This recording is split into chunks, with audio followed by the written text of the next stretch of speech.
Hello friends, welcome back to my channel. இன்றைக்கி நம்ம இந்த வீடியோவில் ஒரு 50 பேருக்கு சாம்பார் சாதம் எவ்வளோ குவான்டிட்டியில் பண்ணலான்றதை பார்க்க போகிறோம். வாங்க வீடியோக்குள்ளே போகலாம். நம்ம சாம்பார் சாதத்துக்கு தேவையான பார்த்திங்கன்னா காய்கறி, சின்ன வெங்காயம், பூண்டு, தக்காளி, வெங்காயம், காஞ்ச மிளகாய்.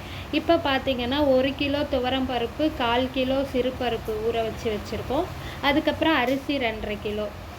இதுதான் நான் எடுத்துருக்கிற அளவு 50 பேருக்கு. காய் வந்து மொத்தமாக சேர்த்து 1 கிலோ வரும்.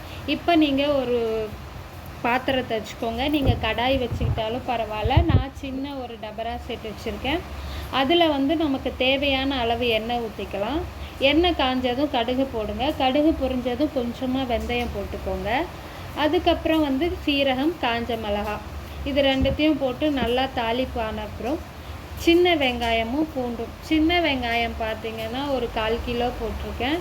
1/4 கிலோவுக்கும் கொஞ்சம் கம்மி இருக்கும். பூண்டு ஒரு 3 பூண்டு, முழு பூண்டு உரித்து போட்டு வச்சுருக்கேன். ஸோ நல்லா வதக்கிக்கோங்க. இது ரொம்ப வந்து ப்ரௌனாலாம் வதங்க தேவையில்ல, லைட்டாக வதங்கினா போதும். அதுக்கப்புறம் நம்ம கட் பண்ணி வச்சுருக்க வெங்காயம் பார்த்திங்கன்னா மீடியம் சைஸ் வெங்காயம் ஒரு 4 வெங்காயம், தக்காளி மீடியம் சைஸ் ஒரு 5 தக்காளி.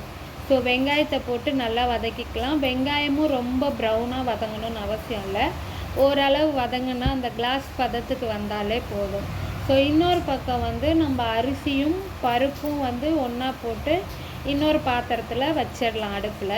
இப்போ வந்து நறுக்கி வச்சுருக்க காய்கறிகள்லாம் வந்து போட்டுக்கலாம். நம்ம என்னென்ன காய் எடுத்துருக்கோன்னு பார்த்திங்கன்னா அவரைக்காய், பீன்ஸ், முருங்கைக்காய், நூக்கல், கத்திரிக்காய், கேரட். ஸோ இந்த காய்க்கு தான் நான் இந்த வாட்டி எடுத்திருக்கேன். இப்போ காயெல்லாம் போட்டு நம்ம நல்லா மிக்ஸ் பண்ணிக்கலாம். அதுக்கப்புறம் தேவையான அளவு மஞ்சள் தூள் போட்டுக்கோங்க. மஞ்சள் தூள் போட்டு நல்லா மிக்ஸ் பண்ணிட்டதுக்கப்புறம் மிளகாய்த்தூள், நான் இந்த மிளகாய்த்தூள் தான் போட்டிருக்கேன், ஆச்சி மிளகாய்த்தூள். இவ்வளோ தான் குவான்டிட்டியே நான் போடுறேன். காஞ்ச மிளகாவும் கம்மியாக தான் போட்டிருக்கேன். ஏன்னு பார்த்தீங்கன்னா இது வந்து நம்ம 50+ ஏஜ் இருக்கிறவங்களுக்கு கொடுக்க போகிறோம். ஸோ அதனால் அவங்களுக்கு காரம் ஓரளவு லிமிட்டாக இருந்தால் போதுமானது.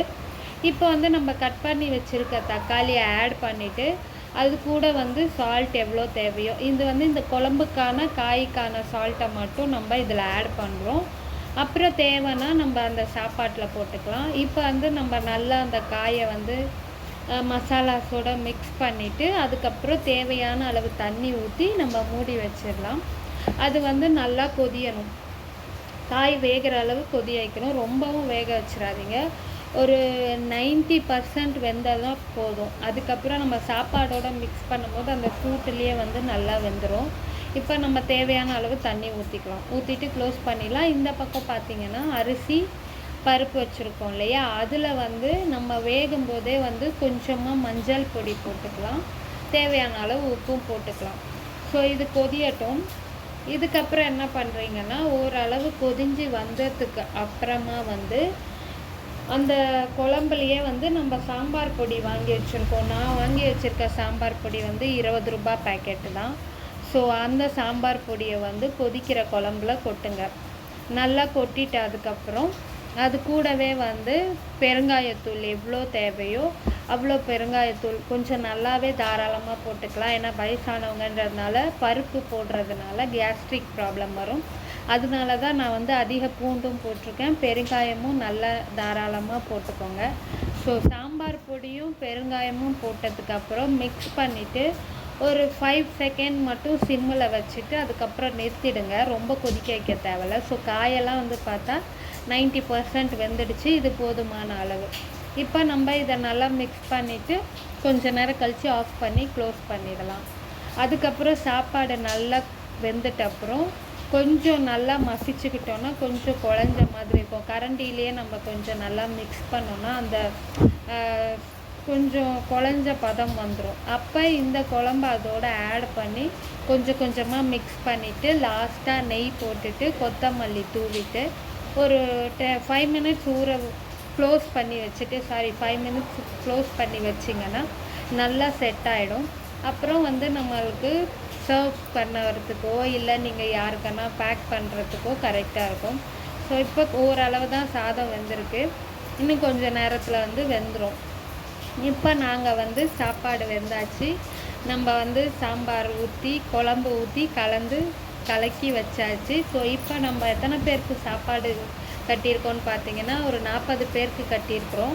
பேலன்ஸ் வந்து வீட்டில் வச்சுருக்குறோம். ஸோ மிக்ஸ் பண்ணி எல்லாருக்கும் கொடுத்தாச்சு. சாப்பாட்டுக்கு தொட்டுக்க பார்த்தீங்கன்னா 1 ரூபி ஊறுகாய் தான் கொடுத்துருக்கோம். ஸோ அவ்வளோதான் ஃப்ரெண்ட்ஸ். வீடியோ பிடிச்சிருந்தா லைக் பண்ணுங்கள். நீங்கள் யாருக்குன்னா 50 பேருக்கு உங்களோட ஏதாச்சும் ஒரு நாளுக்கு யாருக்குன்னா சாப்பாடு தரணும் அப்படின்னு நினச்சிங்கன்னா இந்த அளவு குவான்டிட்டி போட்டுக்கோங்க. உங்களுக்கு வேணா எக்ஸ்ட்ரா காய்கள் நிறைய ஆட் பண்ணிங்கன்னா இன்னும் நிறைய சாப்பாடு காணும். நம்மளே வந்து நம்ம கையாலே செஞ்சு நிறைய பேருக்கு கொடுத்தா அது ஒரு திருப்தியாக இருக்கும் இல்லையா? ஸோ உங்கள் எல்லாருக்கும் இந்த வீடியோ பிடிச்சிருக்கோன்னு நம்புகிறேன். வீடியோ பிடிச்சிருந்தா லைக் பண்ணுங்கள், ஷேர் பண்ணுங்கள்.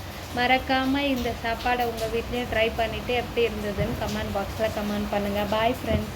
அடுத்த வீடியோவில் இன்னொரு ரெசிபியோடு உங்களை நான் பார்க்குறேன். பாய்.